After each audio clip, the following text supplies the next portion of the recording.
Linda smoothed down the front of her dress nervously as she stood outside the gleaming glass doors of Le Ciel. The restaurant's name glowed in elegant gold script above the entrance, and through the windows she could see crystal chandeliers casting a warm glow over tables draped in pristine white cloth. She took a deep breath and glanced down at herself. The blue cotton dress she wore was clean and neat, but it was several years old and definitely not designer. Her cardigan, a soft beige that had faded slightly from too many washes, was the nicest one she owned. The small pearl earrings, a gift from her husband Tom on their 5th anniversary, were the only jewelry she wore besides her simple wedding band. "It's just dinner," she whispered to herself, though her stomach fluttered with butterflies. It wasn't just any dinner.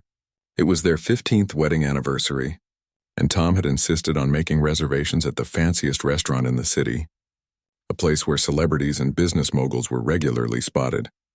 Tom had texted earlier, asking her to meet him there since he was coming straight from an important meeting. "I'll try not to be late," he'd promised, though Linda knew how these business meetings could drag on. With one final deep breath, she pushed open the heavy glass door and stepped into a world that felt entirely foreign to her. The maitre d', a tall man with slicked back hair and an impeccable black suit, looked up as she approached. His eyes, sharp and assessing, swept over her from head to toe. The slight curl of his lip was almost imperceptible, but Linda caught it. "May I help you?" he asked, his tone suggesting he doubted very much that he could. "Yes, I have a reservation. Well, my husband made it. It should be under Matthews." Linda smiled, trying to appear more confident than she felt. The maitre d' scanned his tablet with a skeptical expression. "Matthews, you say? For what time?"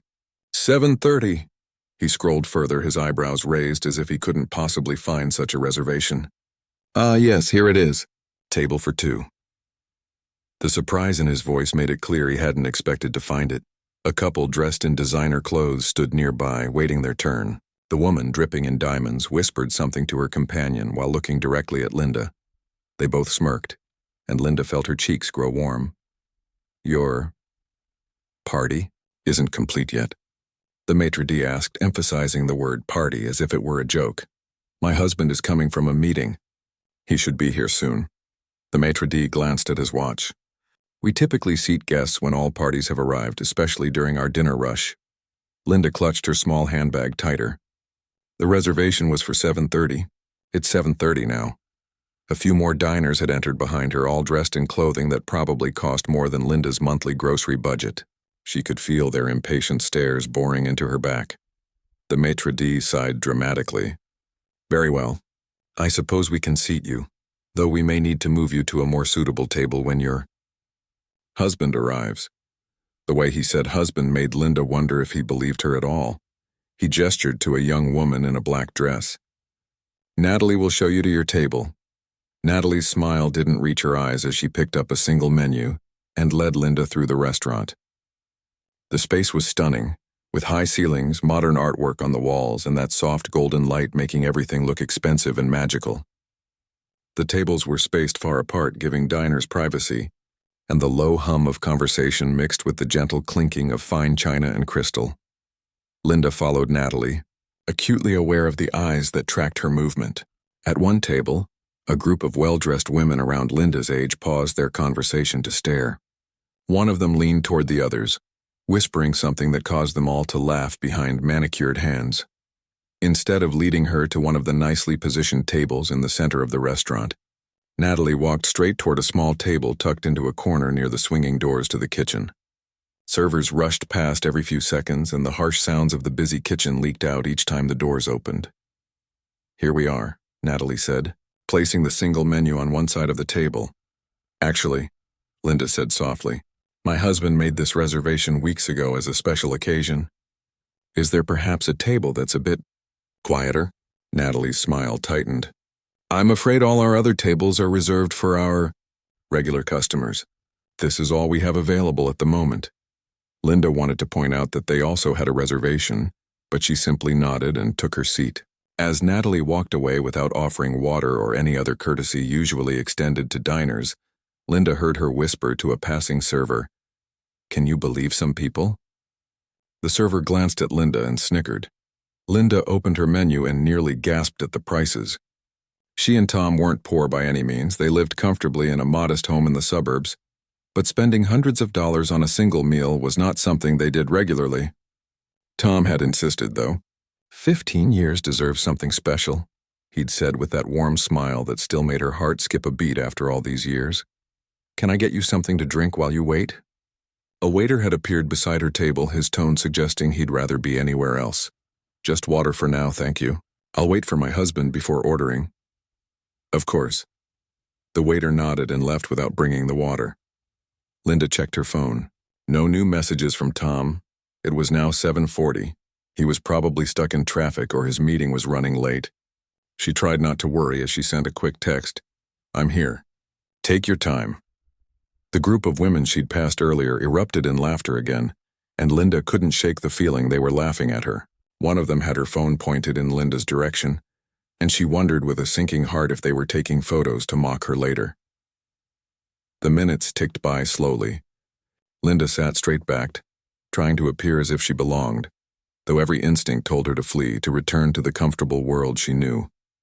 The waiter returned, setting down a glass of water with obvious reluctance. Are you sure you wouldn't like to order? The kitchen gets quite busy and there may be significant waits if you delay. His tone suggested he doubted her ability to afford anything on the menu. I'll wait a bit longer, thank you. The waiter sighed and walked away. More diners arrived, all greeted warmly and escorted to far better tables. A famous actress was seated at a table near the center of the room, causing an excited buzz among the other guests. No one paid any attention to the simply dressed woman in the corner, except to cast occasional looks of disdain or pity in her direction. Linda checked her phone again. 7:55. Still no message from Tom. She was beginning to worry. He was usually so punctual, especially for important occasions. She sent another text. Everything okay? As she waited for a response, the maitre d' approached her table with a stern expression. Madam, I must inform you that we have other guests waiting for tables. If your companion isn't going to join you, we may need to ask you to wait in the bar area.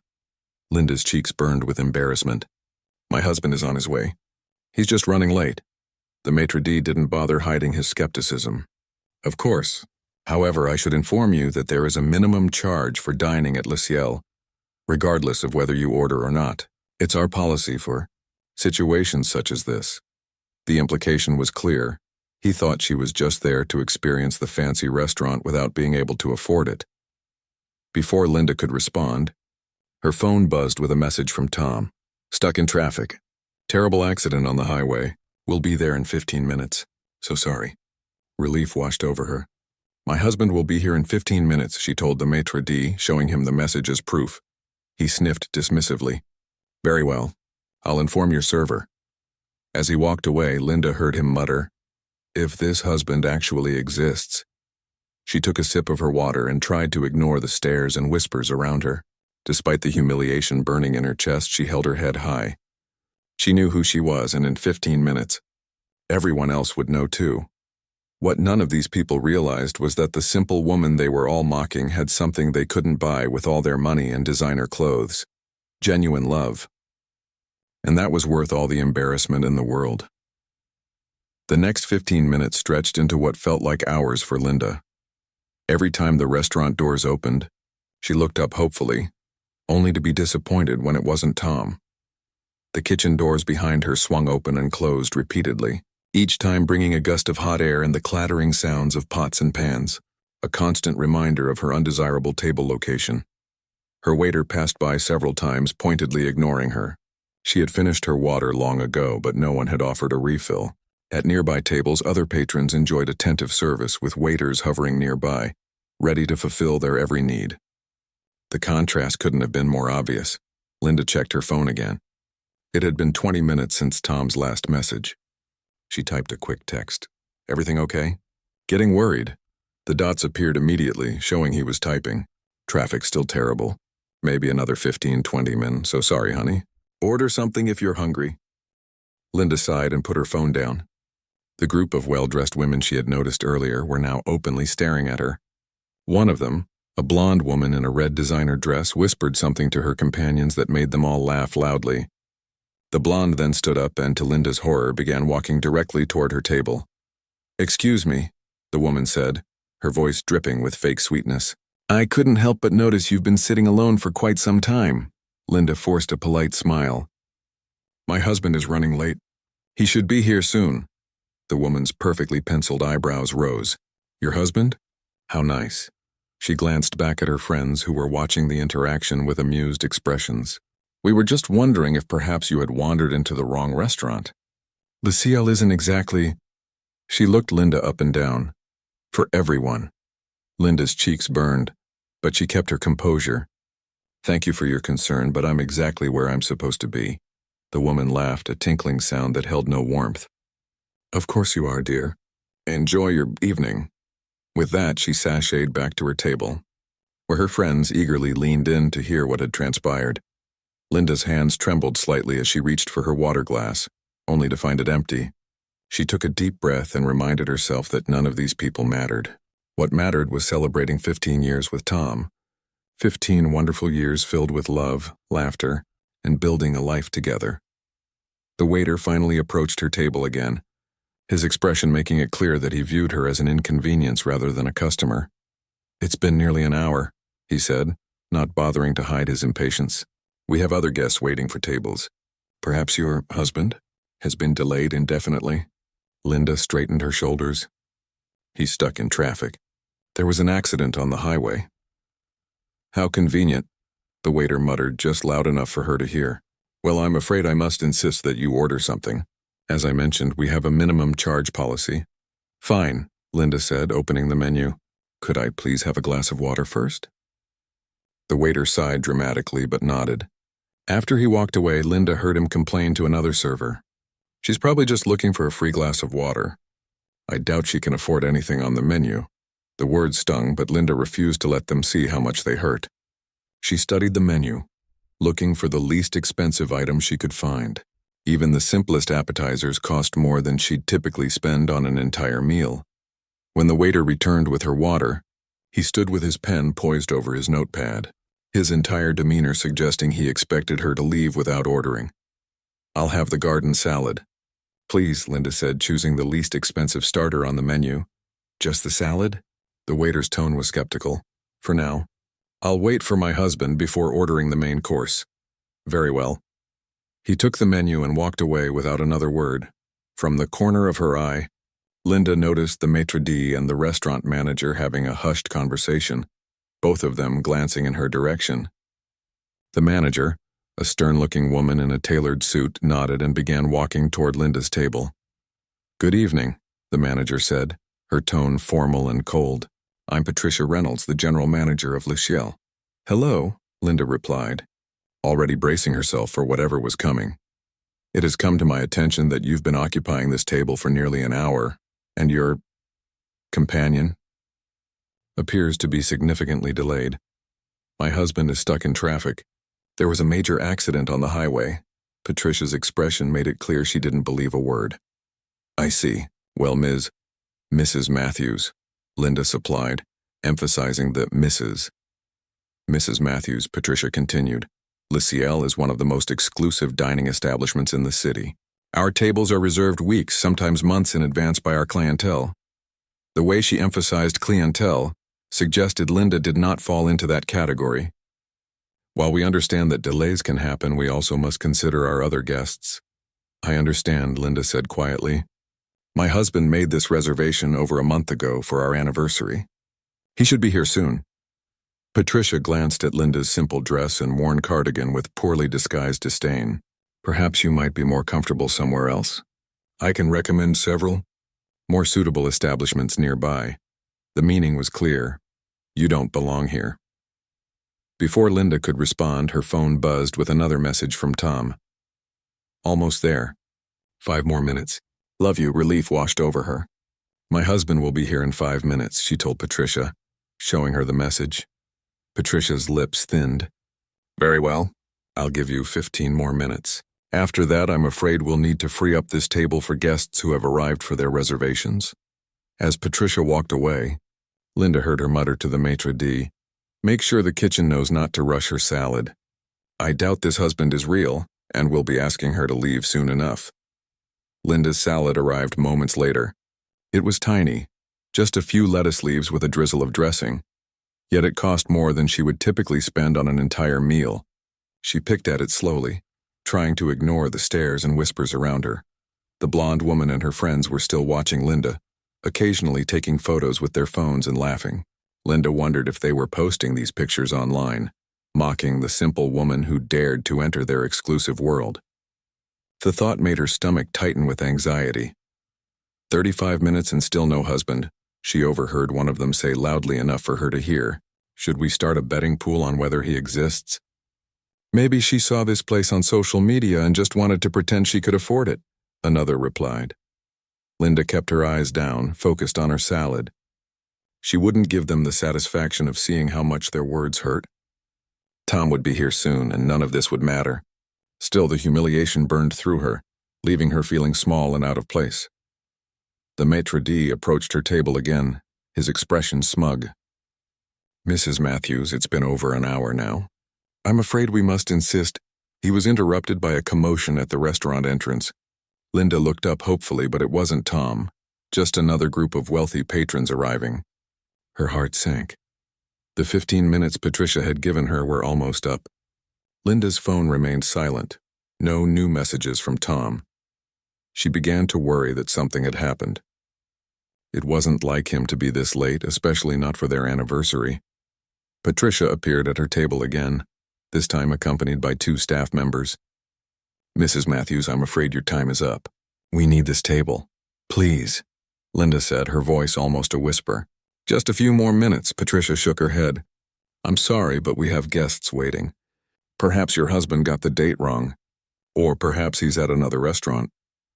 The blonde woman and her friends weren't even trying to hide their amusement now. They watched the scene unfold like it was entertainment arranged for their benefit. If you can't afford to dine here, you shouldn't waste our time, Patricia added in a lower voice. There are plenty of fast food establishments that would be more appropriate for someone like you. Linda felt tears stinging her eyes but refused to let them fall. She wouldn't give these people the satisfaction of seeing her cry. She reached for her purse, preparing to pay for the barely touched salad and leave with what little dignity she had left.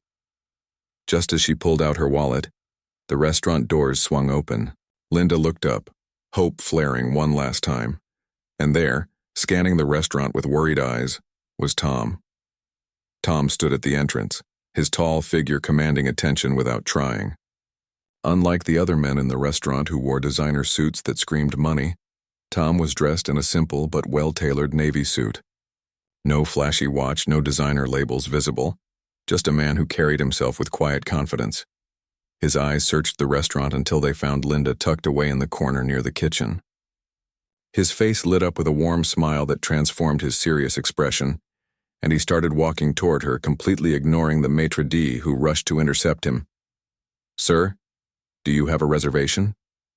The maitre d' asked, stepping into Tom's path.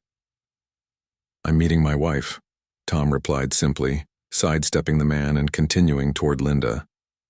Linda felt a wave of relief wash over her. The restaurant manager, Patricia, was still standing at her table, her face frozen in an expression caught between disdain and uncertainty. Tom arrived at the table and immediately leaned down to kiss Linda gently on the cheek. I'm so sorry I'm late, honey. That accident had the highway completely blocked. I tried to call, but my phone died. He placed his hand on hers, then noticed her barely touched salad and the multiple people hovering around her table. His smile faded as he sensed something was wrong. Is everything okay? Before Linda could answer, Patricia stepped forward. Her entire demeanor suddenly transformed. Gone was the cold, dismissive attitude, replaced by an overly bright smile. Good evening, sir. Welcome to Le Ciel. We were just making sure your wife was comfortable while waiting for you. Tom looked at the manager, then at Linda, whose eyes told a different story. He'd been married to her long enough to read the hurt behind her calm exterior. Linda, what's going on? He asked quietly. It's nothing, Linda said softly, not wanting to create a scene. They were just concerned about the table since I'd been waiting a while. Tom turned to Patricia, his expression neutral but his eyes sharp. And why is my wife seated at this table, next to the kitchen doors, when I specifically requested a table by the windows when I made the reservation a month ago? Patricia's smile faltered. I wasn't aware of any special request. I'm sure there's been some misunderstanding. The maitre d' had hurried over and was frantically checking his tablet. Mr. Matthews, is it?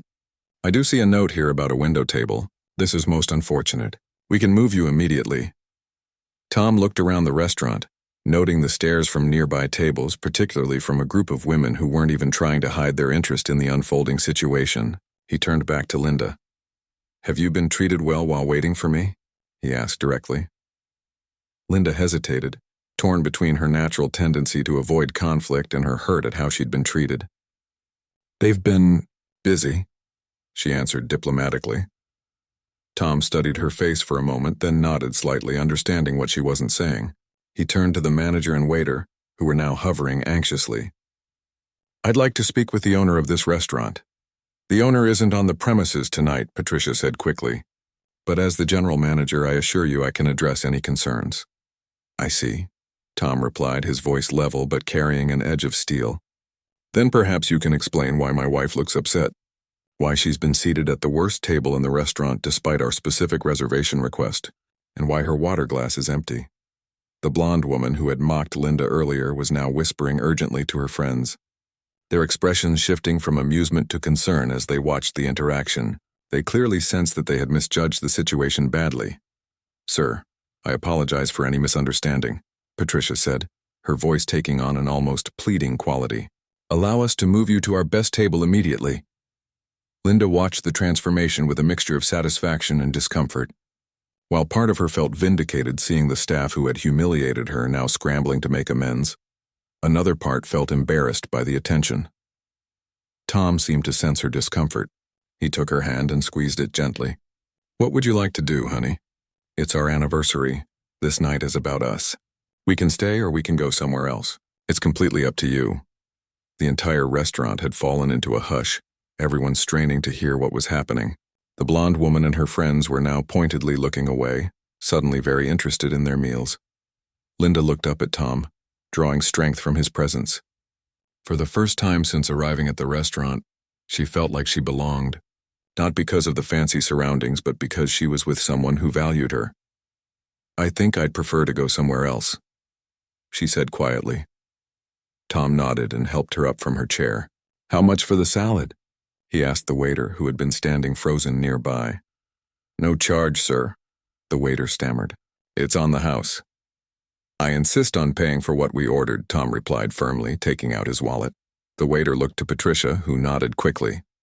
It's $32, he said reluctantly. Tom placed two $20 bills on the table. Keep the change, he said. Not as a generous gesture, but as a statement. They weren't leaving without paying their way. As they turned to leave, the maitre d' stepped forward, his manner now fawning. Mr. Matthews, please reconsider. We have a beautiful table ready for you by the window, with a view of the city. Our chef would be honored to prepare his special menu for you and your wife. Tom paused and looked at the man thoughtfully. What's your name? Gregory, sir. Well, Gregory, I made that reservation a month ago because today is our 15th wedding anniversary, and I wanted it to be special for my wife. When I called, I explained that we don't often dine at places like this, but that I wanted to celebrate the amazing woman who has stood by my side for 15 years. Whoever took my reservation assured me that you would make it a memorable evening. Gregory's face had gone pale. Sir, Tom continued calmly. Instead, you seated my wife by the kitchen, ignored her, and made her feel unwelcome because of how she was dressed. The truth is, Linda could buy this entire restaurant if she wanted to, but she chooses to live simply because that's who she is. Kind, unpretentious, and real. The restaurant was completely silent now. Even the kitchen staff had paused to listen. I don't know if you recognized me when I walked in, Tom continued, but that shouldn't matter. Every person who walks through your doors deserves to be treated with respect, regardless of what they're wearing or how important you think they are. Linda gently touched his arm. Tom, it's okay. Let's just go. He looked down at her and his expression softened. You're right. This place isn't worth any more of our time. As they walked toward the exit, the blonde woman suddenly stood up, her face flushed with embarrassment. Excuse me, she called out. Tom and Linda paused. I just wanted to apologize, the woman said, avoiding Linda's eyes. I was rude earlier and I'm sorry. Linda looked at her for a moment, then nodded. Thank you for saying that. They continued walking and Tom placed his hand on the small of Linda's back, a protective, loving gesture that spoke volumes. As they reached the door, the manager rushed forward one last time. Mr. Matthews, please, Patricia said desperately. Let us make this right. Lucille would be honored to host you and your wife. Tom stopped and turned to her. You know, it's interesting. When I made the reservation, I didn't mention what I do for a living. I just said my name was Tom Matthews and I wanted to celebrate my anniversary with my wife. The person who took my reservation didn't know who I was, but they promised to make our evening special anyway. He paused, looking around the restaurant. That's how it should be. But clearly that's not how things work here. With that, he held the door open for Linda, and they stepped out into the cool evening air, leaving behind a restaurant full of people who were just beginning to realize the magnitude of their mistake. The cool evening air felt refreshing against Linda's flushed cheeks as they stepped outside Lucille. The sounds of the city, car horns, distant music, people chatting as they walked by, replaced the hushed whispers and clinking glasses of the restaurant. She took a deep breath, feeling as though a weight had been lifted from her shoulders. Tom kept his hand gently on her back as they walked away from the restaurant. Neither spoke until they were halfway down the block. I'm sorry, they both said at the same time, then looked at each other and laughed. What are you sorry for? Tom asked, stopping to face her. For ruining our anniversary dinner, Linda said softly. You went to so much trouble to make reservations at that fancy place, and now we've left without even eating. Tom shook his head and took both her hands in his. You have nothing to apologize for. I'm the one who should be sorry, for being late, for not being there when those people were treating you badly. His face darkened. How long were they like that to you? Linda squeezed his hands. It doesn't matter now. It matters to me, Tom said firmly. Linda sighed. From the moment I walked in, the maitre d', the waiter, the manager, they all looked at me like I was something the cat dragged in. She gave a small, sad smile. And then there was this group of women who kept taking photos and laughing. One of them even came over to suggest I was in the wrong restaurant. Tom's jaw tightened. I should have said more. No, Linda said, touching his cheek gently. What you said was perfect. You stood up for me without making a scene. Besides, she added with a hint of mischief in her eyes, the looks on their faces when you walked in were priceless. Especially when you mentioned I could buy the entire restaurant if I wanted to. Tom chuckled. Well, it's true. He checked his watch. It's still our anniversary and I'm starving. Where would you like to go instead? Linda thought for a moment, then smiled. Do you remember where we went on our first date? Tom's eyes lit up. Angelo's, is it still there? It is. I pass by it sometimes when I'm downtown shopping. It looks exactly the same. Angelo's it is then, Tom decided, pulling out his phone. What are you doing? Linda asked. Calling a car, Tom replied, already tapping the screen. Unless you'd rather walk. It's about 20 blocks from here. Linda slipped her arm through his. Let's walk. It's a beautiful night and I'd rather spend the time talking with you than sitting in a car. Tom smiled, putting his phone away. This is why I married you. Always seeing the best way to enjoy the moment. As they walked, the city lights twinkled around them, and the evening took on a magical quality that no expensive restaurant could have provided. Linda felt her tension from the earlier experience melting away with each step. So, she said after they'd walked a block in comfortable silence. Your phone died? That's not like you. You usually have 3 backup chargers. Tom looked slightly embarrassed. Actually, it didn't die. I just said that because I didn't want to explain the real reason I was late in front of all those people. Linda raised her eyebrows. Which was? The board meeting ran long because we were finalizing the details of the Anderson acquisition. Then just as I was leaving, Diane from the foundation called with an emergency about the Children's Hospital fundraiser. Linda nodded understandingly. Tom's charitable foundation was as important to him as his business ventures. Is everything okay with the fundraiser? It is now. The main sponsor was threatening to pull out, but I managed to smooth things over. He squeezed her hand. I'm sorry it made me late for our special night. Helping sick children is more important than a fancy dinner, Linda said simply. Tom stopped walking and turned to her. Do you know what I thought about during that entire meeting? Even while discussing a multi-billion-dollar deal, Linda shook her head. I was thinking about how lucky I am to have found you, how after 15 years I still can't wait to come home to you every day. Linda felt her eyes misting. Even though I don't fit in with the fancy restaurant crowd? Especially because of that, Tom said firmly.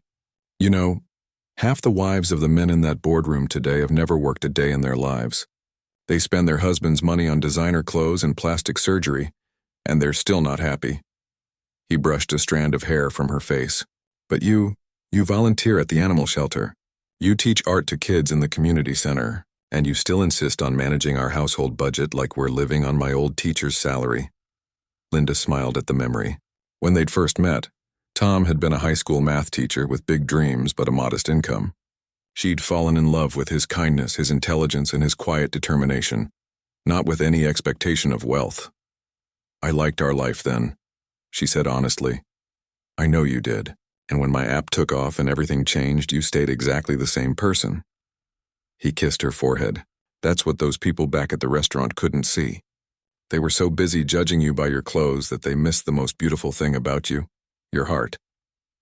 They continued walking, talking about their early days together, their first apartment with the leaky faucet and noisy neighbors, the times they'd split a single dessert at a diner because they couldn't afford two. Those memories were precious to both of them, a foundation that all the success in the world couldn't replace. After walking for about half an hour, they turned onto a small side street with older buildings and warm, glowing storefronts. Angelo's Italian restaurant sat between a used bookstore and a vintage record shop, its red and white checkered curtains visible through the windows. It looks exactly the same, Tom said, a note of wonder in his voice. I was hoping it would, Linda replied as they approached the entrance. A small bell jingled as they opened the door, and they were immediately enveloped in the warm scents of garlic, tomato sauce, and freshly baked bread. The restaurant was about half full, with checkered tablecloths and candles and empty wine bottles on each table. An older man with gray hair and a round belly looked up from behind the counter, his eyes widening in recognition. It can't be, he said, coming around to greet them. Little Linda and Tommy? Is that really you? Hello, Mr. Angelo, Linda said warmly. We were hoping you might have a table for us tonight. It's our anniversary. 15 years, Tom added with a proud smile. Mr. Angelo clutched his chest dramatically. 15 years. Madonna mia, where does the time go? The last time you were here, you were just kids. He looked them up and down. Now look at you, all grown up and successful. I read about you in the magazines, Tommy. The big tech genius with the heart of gold, they call you. Tom looked embarrassed. They exaggerate. Nonsense. My nephew uses your app every day. You're changing the world. Mr. Angelo turned to Linda. And you, little Linda, still as beautiful as ever. His eyes twinkled. And still keeping this one humble, I bet. Linda laughed. I try my best. Come, Mr. Angelo said, ushering them toward a table in the corner, the very same table where they'd had their first date. I keep this one special, just in case old friends come back. As they settled into their seats, Linda looked around at the simple, homey restaurant with its red sauce joint atmosphere and friendly staff. Already she felt more comfortable than she had at Le Ciel, despite the lack of crystal chandeliers and white-gloved servers. This, she said to Tom as Mr. Angelo brought them 2 glasses of wine, on the house. Is more our style, don't you think? Tom reached across the table and took her hand, his eyes warm with love and memories. It's perfect, just like you. The evening at Angelo's unfolded like a warm embrace. Mr. Angelo brought them homemade bread still warm from the oven and a bottle of red wine that he insisted was special for special occasions. Unlike at Le Ciel, here they weren't customers to be evaluated but old friends to be celebrated. You remember what you ordered on your first date? Mr. Angelo asked, his notepad ready. Linda and Tom looked at each other and smiled. Spaghetti and meatballs to share, they said in unison. Mr. Angelo clapped his hands in delight. Good memory. And some things never change. My spaghetti and meatballs, still the best in the city. He winked. Coming right up, just like old times. As Mr. Angelo bustled away, Tom raised his wine glass. To 15 incredible years with the most amazing woman I've ever known. Linda touched her glass to his. And to many more years of keeping it real, no matter what changes around us. They sipped their wine, enjoying the comfortable ambiance of the restaurant. At nearby tables, families chatted loudly. Couples leaned in close to whisper to each other, and a group of college students celebrated a birthday with laughter and teasing. There was a life to this place, an authenticity that the sterile perfection of Luciel had lacked. "I've been thinking," Tom said after a moment. "Maybe we've been getting too caught up in all the trappings lately. The big house, the charity galas, the business dinners." Linda tilted her head. "Do you regret it?" "The success?" "Never," Tom said firmly. "The app has helped millions of people and the foundation is doing important work. But sometimes I miss the simplicity of our early days. Remember our Friday night tradition?" Linda smiled. "Homemade pizza and board games. We'd invite friends over and everyone would bring whatever they had in their fridge for toppings." "Exactly. We didn't need reservations or fancy restaurants to have a good time." Tom looked around the cozy restaurant. Maybe we should get back to some of that. Their conversation was interrupted when Mr. Angelo returned, setting down an enormous plate of spaghetti and meatballs between them, topped with fresh basil and grated Parmesan. "Just like I served you two lovebirds 15 years ago," he said proudly. "Except tonight, dessert is on the house." As they shared their meal, twirling pasta onto their forks and occasionally reaching across to wipe sauce from each other's chin, Linda felt a contentment that no five-star restaurant could have provided. This was real. The food, the atmosphere, the love across the table. "You know," Tom said after they'd made a significant dent in the spaghetti, "I was so nervous on our first date. I kept worrying you'd realize I was just a math teacher with big dreams and not much else." Linda reached for his hand. "Your dreams were what drew me to you. You talked about wanting to create something that would help people, not just make money. And look at you now, you've done exactly that." Tom squeezed her hand. "I couldn't have done it without you. All those late nights when I was coding in our tiny apartment, and you'd bring me coffee and listen to me ramble about algorithms. You believed in me before anyone else did." "I still do," Linda said softly. They were finishing their tiramisu when the door to the restaurant opened, letting in a gust of cool air and an unexpected visitor. Linda glanced up and froze, her fork halfway to her mouth. Standing in the doorway, looking uncertain and out of place, was Patricia, the manager from Luciel. Tom followed Linda's gaze and straightened in his seat. "Well, this is unexpected." Patricia spotted them and hesitated before approaching their table. Her designer suit and perfect hair looked strangely formal in the casual setting of Angelo's. "Mr. and Mrs. Matthews," she said, her voice lacking the confidence it had possessed earlier. "I hope you'll forgive the intrusion, but I felt I needed to speak with you." Tom nodded toward an empty chair.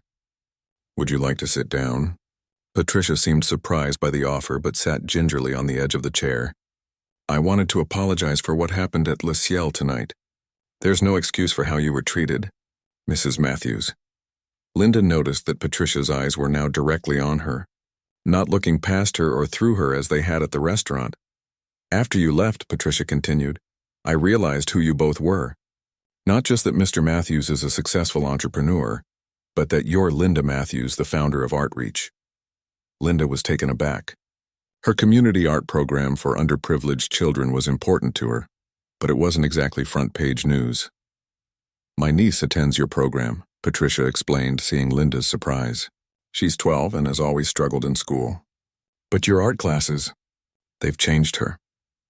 She talks about you all the time, the kind lady who taught her that mistakes in art are just opportunities to create something new." Linda felt a warmth spread through her chest. This was why she'd started Artreach, not for recognition, but for moments like this. "The irony is not lost on me," Patricia continued, "that I judged you based on your appearance, when you're exactly the kind of person I tell my niece to aspire to be, someone who gives back and makes a difference." Tom watched the interaction quietly, a small smile playing on his lips. "I understand if you never want to return to Luciel," Patricia said, "but I want you to know that what happened tonight has made me realize we need to change how we treat our guests, all of our guests." Linda considered the woman for a moment, seeing past the polished exterior to someone who was genuinely remorseful. "Thank you for coming here to say that. It means a lot. How did you find us?" Tom asked curiously. Patricia looked slightly embarrassed. "After you left, I looked up more information about you both. An article mentioned this restaurant was where you had your first date. I took a chance." Mr. Angelo approached their table, eyeing Patricia with suspicion. "Everything okay here?" "Everything's fine," Linda assured him. "This is Patricia. She's a new friend." Mr. Angelo relaxed slightly. "Any friend of Linda and Tommy is welcome here. Can I get you something, maybe some coffee?" Patricia shook her head. "Thank you, but I should be getting back. We're quite busy tonight." She stood and smoothed her suit. "Thank you both for listening. And Mrs. Matthews, if you ever decide to visit Le Ciel again, I promise things will be different." After Patricia left, Mr. Angelo brought them espressos and a plate of his homemade biscotti. "So that was from the fancy place up on Fifth Avenue?" he asked, having overheard parts of their conversation. Tom nodded. "They didn't exactly roll out the red carpet for Linda." Mr. Angelo snorted. "Their loss. In my restaurant, we know the real value of a person isn't in their clothes or their wallet." He patted Linda's shoulder. "It's in here and here." He pointed to her heart and then her head. As they finished their coffee, the restaurant had grown quieter. Most of the other diners had left, and Mr. Angelo was chatting with the kitchen staff in rapid Italian. "What do you think?" Tom asked. "Should we give Le Ciel another chance?" Linda considered the question. "Maybe someday. But honestly, I'd rather come back here for our next anniversary. This feels like us." Tom smiled and reached into his jacket pocket. "I was going to give you this at Le Ciel, but this is better." He pulled out a small velvet box and placed it on the table between them. Linda opened it to find a simple silver locket. Not diamonds or anything flashy, just a beautifully crafted heart-shaped locket on a delicate chain. "Open it," Tom encouraged. Inside was a tiny photo of them from their wedding day on one side, and on the other, an engraving. Real love needs no fancy packaging. Linda felt tears well up in her eyes as Tom helped her fasten the locket around her neck. It sat against her skin, warm and perfect. "Happy anniversary, my love," he whispered. As they left Angelo's, with warm goodbyes and promises to return soon, they stepped out into the night air, hand in hand. The stars above and the city lights around them seemed to shimmer with possibility. "You know what I've learned tonight?" Linda said as they walked. "What's that?" "That sometimes you need to sit at the worst table to find your way back to the best one." Tom laughed and pulled her close as they walked toward their future together, both a little wiser about what truly mattered in life.